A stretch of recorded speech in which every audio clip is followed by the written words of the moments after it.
পৃথিবীর বাইরের এলিয়েনরা কেমন হতে পারে সেটা নিয়ে মানুষের মনে অনেক ধরনের কাল্পনিক চিন্তাভাবনা কাজ করে। তারা যদি প্রযুক্তিতে মানুষের চেয়ে উন্নত হয় এবং পৃথিবীতে এসে মানুষের সাথে হাঙ্গামা করে, সেটাই বা মানুষ কিভাবে ঠেকাবে। এরকমই একটা কল্পকাহিনী নিয়ে আজকের গল্প। শুরুতে দেখা যায় ছোট উল্কার মতো কিছু একটা মহাকাশ থেকে পৃথিবীর দিকে ছুটে আসছে। যশ নামের এই ছেলেটা সেটা লক্ষ্য করতে থাকে। উল্কাটা ছুটে একটা সময় তার ফিশবলের মধ্যে পড়ে যায়। যশ এটা দেখে খুবই ভয় পেয়ে যায় এবং চিৎকার করে খাটের নিচে লুকিয়ে পড়ে। যশের মায়ের নাম জিনা মরিসন। সে চিৎকার শুনে যশের রুমে চলে আসে এবং এসে দেখে যশ ভয় পেয়ে খাটের নিচে লুকিয়ে পড়েছে। এই সময় বাইরে থেকে একটা বেসবল রুমে এসে পড়লে জিনা ভাবে এটার কারণেই গ্লাস ভেঙে গিয়েছে আর এতেই যশ ভয় পেয়েছে। সে যশকে সান্ত্বনা দিয়ে সেখান থেকে চলে যায়। একটু পরে যশ লক্ষ্য করে সেই ছোট উল্কার মতো দেখতে বলটা তার ফিশবলের সব পানি শুষে নিয়েছে। এই ছোট উল্কাটাকে এখন থেকে আমরা বল নামেই চিনব। গল্প চলে যায় 3 মাস পরে। হঠাৎ করে আকাশ থেকে একটা লোককে ভেসে এসে নিউ ইয়র্কের বিখ্যাত স্ট্যাচু অফ লিবার্টির পাশে পড়তে দেখা যায়। সেখানে তার মুখ পুরো মাটির মধ্যে ঢুকে যায়, কিন্তু আশ্চর্যের বিষয় এতে তার কিছুই হয় না।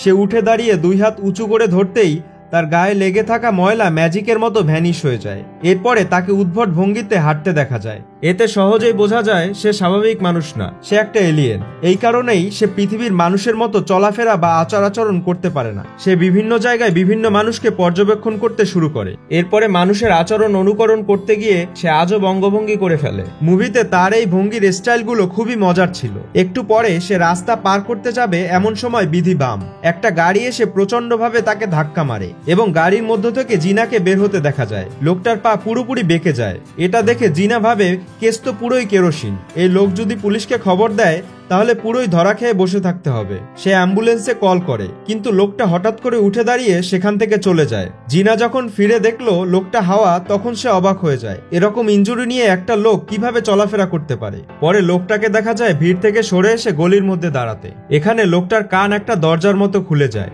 আর সেখান থেকে 2 জন লোক বেরিয়ে এসে নিচে নেমে যায়। তারা একটা বোতামে চাপ দিয়ে লোকটার পায়ের দিকে একটা দরজা খুলে ফেলে এবং কিছুক্ষণ পর্যবেক্ষণ করে বলে এই ইনজুরি সারাতে কিছুটা সময় লাগবে। এরপরে লোকটার শরীরের ভেতরের অংশ দেখানো শুরু হলে আমরা বুঝতে পারি যে লোকটাকে এতক্ষণ ধরে আমরা দেখেছিলাম সে আসলে একটা স্পেসশিপ, আর সেটাকে কন্ট্রোল করছে ভেতরে থাকা অনেকগুলো এলিয়েন। এরা মানুষের মতোই দেখতে, কিন্তু আকারে মানুষের চেয়ে অনেক ছোট।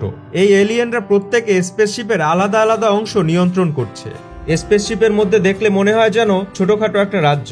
এই পর্যায়ে আমরা এই শিপের ক্যাপ্টেনকে দেখতে পাই। এই স্পেসশিপের চেহারা এই ক্যাপ্টেনের চেহারার আদলেই করা হয়েছে। ক্যাপ্টেন ভেতরে বসে যা যা করে এই স্পেসশিপটা বাইরে থেকে সেটাই ফলো করে। শিপের বিভিন্ন কমান্ডে যারা আছে তাদের প্রত্যেকের আলাদা আলাদা এক একটা নাম্বার দেয়া আছে। যেমন ক্যাপ্টেনের নাম্বার 1, ভাইস ক্যাপ্টেনের নাম্বার হচ্ছে 2, কালচারাল অফিসারের নাম্বার হচ্ছে 3, সিকিউরিটি অফিসারের নাম্বার হচ্ছে 4। নাম্বার অনুযায়ী তাদের র্যাঙ্ক নির্ধারণ করা হয়েছে। ক্যাপ্টেন যখন রোবটের সমস্যার কথা শুনলো তখন সে সবার উদ্দেশ্যে ভাষণ দেওয়ার জন্য খবর পাঠালো। ক্যাপ্টেনের ভাষণ থেকে আমরা জানতে পারি যে এই এলিয়েনদের গ্রহের নাম হচ্ছে নীল। সেখানে পাওয়ার ক্রাইসিস দেখা দিয়েছে। সেই ক্রাইসিস মোকাবিলার জন্য পৃথিবী থেকে তারা লবণ নেয়ার জন্য এসেছে। আর লবণের সবচেয়ে বড় উৎস হচ্ছে সমুদ্রের পানি, অর্থাৎ তারা পৃথিবী থেকে সমুদ্রের সব পানি তাদের গ্রহে নিয়ে যাওয়ার পরিকল্পনা করছে। কিন্তু যে জিনিসটা তারা পৃথিবী থেকে সমুদ্রের পানি নেয়ার জন্য পাঠিয়েছে সেটা তারা হারিয়ে ফেলেছে। এরপরে দেখা যায় তাদের হারিয়ে যাওয়া জিনিসটা হচ্ছে যশের রুমে পড়ে যাওয়া সেই ছোট বলটা। তাদের গ্রহে তারা যদি সমুদ্রের পানি নিতে ব্যর্থ হয় তবে তাদের গ্রহের সবই খুব তাড়াতাড়ি ধ্বংস হয়ে যাবে। যাই হোক, ক্যাপ্টেনের জ্বালাময়ী ভাষণ দেওয়া শেষ হলে সবাই নতুন উদ্যমে কাজে লেগে পড়ে। আমরা কাহিনীর সুবিধার জন্য এই স্পেসশিপটাকে এখন থেকে ডেভ নামে জানবো। একটু পরে আমরা দেখতে পাই যশ স্কুলে যাওয়ার জন্য তৈরি হচ্ছে। হঠাৎ করে বাইরে তাকাতেই সে ডেভকে দেখতে পায় এবং তার মাকে ডেকে সেটা দেখালো। জিনা ডেভকে দেখেই চিনতে পারলো এবং কথা বলার জন্য নিচে নেমে এলো। সে ডেভের কাছে অ্যাক্সিডেন্টের জন্য বিভিন্নভাবে সরি বলতে শুরু করলো। হঠাৎ করে তার পায়ের দিকে চোখ যেতেই দেখলো সেটা একেবারে ঠিক হয়ে গিয়েছে। জিনা এতে খুবই অবাক হয়ে গেল এবং লোকটাকে তার সাথে বাসায় যাওয়ার জন্য বলল। মাঝখানে সিঁড়িতে মার্ক নামের এক লোককে দেখা যায়। সে জিনার প্রতি কিছুটা দুর্বল। মার্ক জিনা ও যশকে বিভিন্নভাবে সাহায্য করে। সে ডেভের সাথে পরিচিত হওয়ার জন্য তার দিকে হাত বাড়িয়ে দেয়। এতে ভিন গ্রহের ক্যাপ্টেন খুবই অবাক হয়ে যায় এবং কি করতে হবে সেটা বুঝতে পারে না। নাম্বার 3 তাকে বুঝিয়ে বলে এটাকে বলে হ্যান্ডশেক, তাকেও হাত বাড়িয়ে দেওয়ার জন্য বলে। এরপরে অদ্ভুত ভঙ্গিতে তাদের মধ্যে হ্যান্ডশেক হয়। জিনা লোকটাকে রুমে নিয়ে এসে নিজের নাম বলে পরিচিত হতে চায়। এখানেই দেখা যায় স্পেসশিপের ভেতরে থাকা নাম্বার 3 গুগলে সার্চ করে একটা নাম বের করে ক্যাপ্টেনকে বলে। ক্যাপ্টেন জিনার কাছে নিজের নাম ডেভ বলে পরিচিত হয়। এখান থেকে এই স্পেসশিপের নাম হয় ডেভ। জিনা ডেভকে জানায় তার পোশাক আশাক দেখলে ঠিক এই সময়ের মনে হয় না, এগুলো অনেক আগের যুগের পোশাক। এরপরে জিনা ডেভের জন্য কিছু খাবার দাবারের ব্যবস্থা করতে শুরু করে। ডেভ জিনার হাজবেন্ডের একটা ছবি দেখালে জিনা জানায় তার হাজবেন্ড 4 বছর আগে মারা গিয়েছে। ঠিক এরপরেই সে বল হাতে যশের একটা ছবি দেখতে পায়। জিনা জানায় যশ স্কুলের সায়েন্স প্রজেক্টে এটা দেখিয়েছে। যশের ধারণা এই বলটা পৃথিবীর বাইরের একটা বস্তু। এরপরে সেই স্পেসশিপের লোকজন যশের অবস্থান আইডেন্টিফাই করে ফেলে আর ডেভ বা সেই স্পেসশিপটি জিনার কাছ থেকে বিদায় নিয়ে সেখান থেকে চলে যায়। ওদিকে ডুলি নামের এক অফিসারকে সেই স্ট্যাচু অফ লিবার্টির কাছে স্পেসশিপের ল্যান্ডিং এর ফলে হওয়া গর্তটা তদন্ত করতে দেখা যায়। সে বিশেষ কায়দায় ডেভের মুখের একটা ছাঁচ বের করে ফেলে।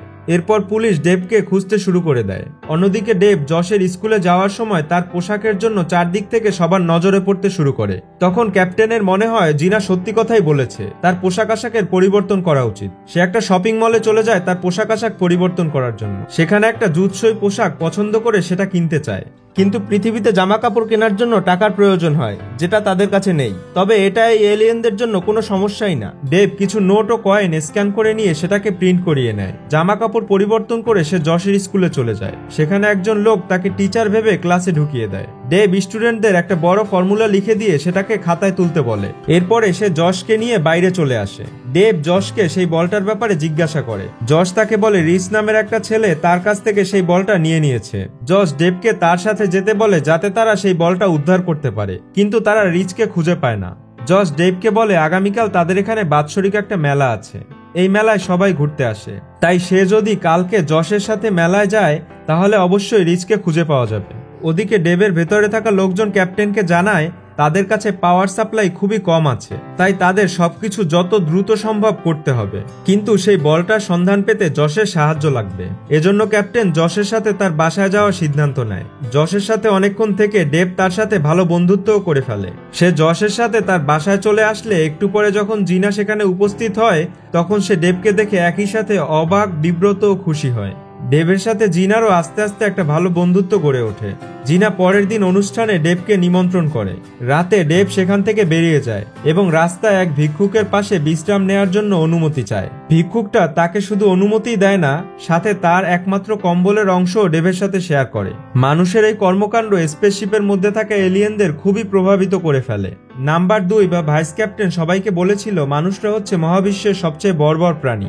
এরা নিয়ম ভঙ্গ করে রাস্তায় চলাফেরা করে। এদের কোনো কর্মকাণ্ডের মধ্যেই বুদ্ধিমত্তার কোনো ছাপ নেই। এদের মধ্যে দয়ামায়া বলে কিছুই নেই, তাই এদের বাঁচা মরায় মহাবিশ্বের কিছুই আসে যায় না। কিন্তু এই সামান্য ভিক্ষুকের নিজের সামান্য জায়গা এবং কম্বল শেয়ার করার বিষয়টি তাদের মধ্যে মানুষের সম্পর্কে এই ধারণার পরিবর্তন করে ফেলে। যদিও ভাইস ক্যাপ্টেন একটু পাগলাটে লোক হওয়ায় এটা তার মধ্যে মানুষের সম্পর্কে ধারণার কোনো পরিবর্তন ঘটায়নি। এদিকে বাকি এলিয়েনরা পৃথিবীতে কিছুদিন থাকার পর পৃথিবীর মানুষদের বিভিন্ন কর্মকাণ্ড তাদের মধ্যে প্রভাব ফেলছিল। তারা অবসর সময়ে মানুষের মতো করে গানের সুরে নাচতে থাকে, বাথরুমের আয়নায় ছবি আঁকার মতো করে আঁকিবুকি করতে থাকে। সবচেয়ে বেশি প্রভাবিত করেছিল ক্যাপ্টেন আর নাম্বার 3কে। তারা একসাথে বসে পৃথিবীর একটা মুভি দেখতে শুরু করে এবং দেখতে দেখতে পুরো ইমোশনাল হয়ে যায়, যাকে বলে স্পেসশিপের মধ্যে একটা হুলস্থুল কাণ্ড ঘটতে শুরু করে। এ তো গেল রাত্রের কথা। সকালে আবার সবকিছু ঠিকঠাক। স্পেসশিপের সবাই আবার পুরোপুরি জেগে ওঠে। তাদের স্পেসশিপে আর মাত্র 20% পাওয়ার অবশিষ্ট আছে, যা তাদের আর 12 ঘন্টার মতো পাওয়ার সাপ্লাই দেবে। তাই যত দ্রুত সম্ভব সেই বলটা উদ্ধার করতে হবে। তারা চলে যায় যশ আর জিনার কাছে। যশ আর জিনা ডেভকে নিয়ে সেই মেলায় চলে আসে। যদিও তাদের মিশন কমপ্লিট করার জন্য খুবই অল্প সময় বাকি আছে, কিন্তু মেলায় এসে সেটা তারা বেমালুম ভুলে যায়। জীবনে কখনো তারা এত মজা করতে দেখেনি। তাই ক্যাপ্টেন মেলায় নিজেকে আর সামলাতে পারে না। সেখানে গিয়ে ক্যাপ্টেন মজাদার বিভিন্ন কাণ্ড করতে থাকে, বিভিন্ন রাইডে চড়তে থাকে, বিভিন্ন কম্পিটিশনে অংশগ্রহণ করতে থাকে, কিন্তু মিশনের ব্যাপারে তাদের যে মনোযোগী হওয়ার কথা সেটা তারা ভুলে যায়। এর মধ্যে ডেভ রিচকে দেখতে পায়। সে যশকে বিরক্ত করতে শুরু করে। ডেভ রিচকে উল্টো করে ঝাঁকিয়ে একটা শিক্ষা দিয়ে ছেড়ে দেয়, ঝাঁকি দেওয়ার সময় রিচের পকেট থেকে সেই বলটা নিচে পড়ে যায়। ডেভ সেই বলটা দেখতে পেয়ে সেটা নিজের কাছে নিয়ে নেয়। এই সময় নাম্বার 2 ক্যাপ্টেনকে মনে করিয়ে দেয় তাদের মিশনের কথা। সে ক্যাপ্টেনকে বলে যশ আর জিনার সাথে থেকে তাদের মিশনের 12টা বেজে যাচ্ছে, কিন্তু ক্যাপ্টেন সিদ্ধান্ত নেয় যশ আর জিনার সাথে আরো কিছুটা সময় কাটানো। স্পেসশিপের সবাই তাদের সাথে কাটানো সময়টা খুবই এনজয় করছিল, তাই তারাও কোনো আপত্তি করে না। ডেভ জিনার সাথে ডিনারে যাওয়ার প্ল্যান করে। ওদিকে ডুলি নামের সেই অফিসার ডেভের ছবি প্রিন্ট করে সব জায়গায় পাঠিয়ে দেয়। একজন অফিসার ডেভের সেই ছবি দেখে তাকে আইডেন্টিফাই করে ফেলে। পরে পুলিশরা লুকিয়ে লুকিয়ে ডেভকে ফলো করতে থাকে এবং সে কোথায় আছে সেটা নিশ্চিত হওয়ার পর তাকে ধরার জন্য অভিযান চালানোর প্রিপারেশন নিতে শুরু করে। রাতে যশ, জিনা আর ডেভ মিলে একটা পার্টিতে যায়, আর ওদিকে স্পেসশিপের সবার মধ্যেও একটা পরিবর্তন হতে শুরু করে। তারাও পার্টি মুডে চলে যায়। সবাই মিউজিকের সাথে মানুষের মতো ডান্স করতে শুরু করে, মানুষের মতো পোশাক পরে মানুষের আচরণ কপি করতে শুরু করে দেয়। এগুলো ভাইস ক্যাপ্টেনের একেবারেই পছন্দ হয় না। সে ক্যাপ্টেনকে সতর্ক করলেও ক্যাপ্টেন তার কথা না শুনে জিনা আর যশের সাথে টাইম এনজয় করতে থাকে। ভাইস ক্যাপ্টেন মিশন সাকসেসফুল করতে নিজের অনুগত কিছু লোকজন আলাদা করে ডেকে নেয়। সে তাদের বুঝিয়ে ফেলে যে ক্যাপ্টেন যেভাবে তাদের মিশনের ক্ষতি করছে, এটা চলতে থাকলে তাদের গ্রহের সবাই মারা যাবে। তাদের গ্রহের সবাইকে বাঁচানোর কথা বলে সে তাদেরকে ক্যাপ্টেনের বিরুদ্ধে বিদ্রোহ করতে রাজি করিয়ে ফেলে। ওদিকে সবাই যখন নাচাগানায় ব্যস্ত, তখন নাম্বার 2 ক্যাপ্টেনকে গান পয়েন্টে সরিয়ে নিজেকে ক্যাপ্টেন বলে ঘোষণা দেয়। এর মধ্যে পুলিশ অফিসাররা চলে এসে ডেভকে অ্যারেস্ট করে থানায় নিয়ে যায় জিজ্ঞাসাবাদের জন্য। স্পিকার অন থাকায় ভেতরে এলিয়েনদের নিজেদের মধ্যে কথোপকথন পুলিশরা শুনে ফেলে। পুলিশরা এতে ঘাবড়ে যায় এবং তারা ডেভকে পাগল ভেবে সেখানে বসিয়ে রেখে বাইরে চলে আসে। এদিকে ভাইস ক্যাপ্টেন ক্ষমতা নেয়ার পরই সে স্পেসশিপের সুপার পাওয়ার মোড অন করে দেয়। এরপরে হাতের আঙুল দিয়ে একটা গুলি করলেই পুরো দেয়াল ভেঙে পড়তে দেখা যায়। এসব দেখে পুলিশরা তার দিকে গুলি মারতে শুরু করে, কিন্তু সুপার পাওয়ার মোড অ্যাক্টিভ থাকায় সেগুলোতে তার কিছুই হয় না। স্পেসশিপের একটা এলিয়েন যখন দেখলো ভেতরে তুমুল হট্টগোল চলছে, সে তখন শিপ থেকে লাফ দিয়ে একটা কফির গ্লাসের মধ্যে পড়ে গেল। নতুন ক্যাপ্টেন কমান্ড দিয়ে পুলিশ স্টেশন লন্ডভন্ড করতে শুরু করলো। থানার বাইরে থাকা পুলিশরা তাকে থামানোর চেষ্টা করলেও সবাই ব্যর্থ হয়। ডেভ গুলি করে পুলিশের গাড়ি উড়িয়ে দেয়। এদিকে গোলাগুলির অবস্থা বেগতিক দেখে নাম্বার 3 বুঝতে পারে নতুন এই ক্যাপ্টেন পুরোই পাগল হয়ে গিয়েছে। সে সবকিছু ধ্বংস না করে ছাড়বে না। সে ডেভের আসল ক্যাপ্টেনকে উদ্ধার করতে চলে যায়। রুমের বাইরে গার্ডকে মেরে সে ভেতরে ঢুকে যায়। ক্যাপ্টেনের হ্যান্ডকাপ খুলে দিয়ে তারা ডেভকে কন্ট্রোল করার জন্য ইঞ্জিন রুমের দিকে যেতে শুরু করে, কিন্তু নতুন ক্যাপ্টেনের অর্ডারে গার্ডরা তাকে ঘিরে ধরে। শাস্তি হিসেবে তাদের স্পেসশিপের নাক দিয়ে নিচে ফেলে দেওয়া হয়। এই এলিয়েনরা এতটাই ছোট যে পৃথিবীর ছোট ছোট জিনিসও তাদের কাছে অনেক বড় মনে হয়। তারা বিভিন্ন ধরনের বাধা কাটিয়ে একটা পলিথিনের মাধ্যমে উড়ে স্পেসশিপের দিকে যেতে শুরু করে, কিন্তু মাঝখানে তারা একটা গাড়িতে আটকে যায়। পরে সেখান থেকে লাফ দিয়ে তারা স্পেসশিপের পায়ের ওপর পড়ে। ইতোমধ্যে নতুন ক্যাপ্টেন ডেভকে কমান্ড দিয়ে নিয়ে আসে সমুদ্রের পারে। সেখানে সেই বলটা বের করে সমুদ্রের মধ্যে ফেলে দেওয়ার প্রিপারেশন নেয়, কিন্তু এর মধ্যেই আগের ক্যাপ্টেন ডেভের ভেতরে উঠে তার বাম হাতের কন্ট্রোল নিয়ে নেয়। ক্যাপ্টেন বাম হাত দিয়ে সেই বলটা সমুদ্রে ছুটতে বাধা দেয়, কিন্তু তাতে তেমন কোনো লাভ হয় না। সেই বলটা হাত থেকে পড়ে গড়িয়ে সমুদ্রে পড়ে যায়, আর সাথে সাথেই সমুদ্রের পানি শুষে নিতে শুরু করে। ওদিকে থানায় অফিসার ডুলি তার হাতের কফিতে সেই পড়ে যাওয়া এলিয়েনটাকে দেখতে পেয়ে খুবই ইন্টারেস্টেড হয়ে পড়ে। অফিসার সেই এলিয়েনটাকে পকেটে নিয়ে সমুদ্রের দিকে যেতে শুরু করে। জিনা আর মার্ক ডেভের কর্মকাণ্ড দেখে খুবই ভয় পেয়ে যায়, কিন্তু যশ তাদেরকে বলে ডেভ অনেক ভালো মানুষ, নিশ্চয়ই অস্বাভাবিক কিছু ঘটার কারণে সে এই পাগলামিগুলো করেছে। তাদের উচিত এই মুহূর্তে ডেভের কাছে যাওয়া, নইলে বড় কোনো ক্ষতি হতে যাচ্ছে।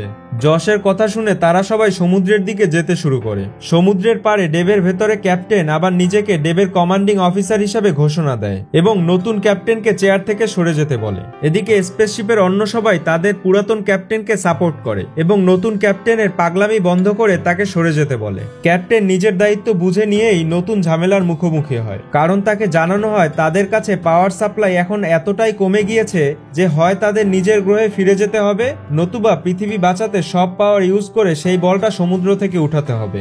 সমুদ্র থেকে বলটা উঠাতে গেলে তাদের সব পাওয়ার শেষ হয়ে যাবে, সেক্ষেত্রে তারা নিজের গ্রহে ফিরতে পারবে না। ক্যাপ্টেন সিদ্ধান্ত নেয় পৃথিবীকে বাঁচানোর। ক্যাপ্টেন বলে খুঁজলে মহাবিশ্বে আরো অনেক গ্রহের সন্ধান মিলবে যেখানে লবণ পানি পাওয়া যাবে, কিন্তু পৃথিবী থেকে সমুদ্রের সব পানি তুলে নিলে এখানকার সব মানুষ মারা যাবে। ওদিকে বাকি এলিয়েনরা সবাই একে একে তাকে সমর্থন জানায়। সবার সাপোর্ট নিয়ে ক্যাপ্টেন সেই বলটা সমুদ্র থেকে তুলে নেয় এবং সেটা জোরে মহাকাশে ছুড়ে পৃথিবীর বাইরে বাইরে পাঠিয়ে দেয়। প্রায় সাথে সাথে স্পেসশিপের পাওয়ার সাপ্লাই বন্ধ হয়ে যায় এবং ডেভ সেখানেই শাটডাউন হয়ে যায়। জশ, জিনা আর মার্ককে সাথে নিয়ে সেখানে উপস্থিত হলে ডেভ তাকে জানায় তার পাওয়ার শেষ হয়ে গিয়েছে, তাই সে আর বাড়ি ফিরতে পারবে না। এর মধ্যে পুলিশরাও সেখানে এসে যায়। তারা ডেভের দিকে গান তাক করে। জশ পুলিশের কাছ থেকে টেজার গানটা নিয়ে ডেভকে শক দিলে ডেভ আবার তার পাওয়ার ফেরত পায়। এরপরে ক্যাপ্টেন ডেভের মুখ থেকে বের হয়। সে জশকে ধন্যবাদ জানায় তার পাওয়ার সাপ্লাই ফিরিয়ে দেওয়ার জন্য। অফিসার ডুলি তার পকেটে থাকা সেই এলিয়েনটাকেও বের করে শিপের মধ্যে দিয়ে দেয়। সবার কাছ থেকে বিদায় নিয়ে ডেভ আবার মহাকাশে যাবার জন্য টেক অফ করলে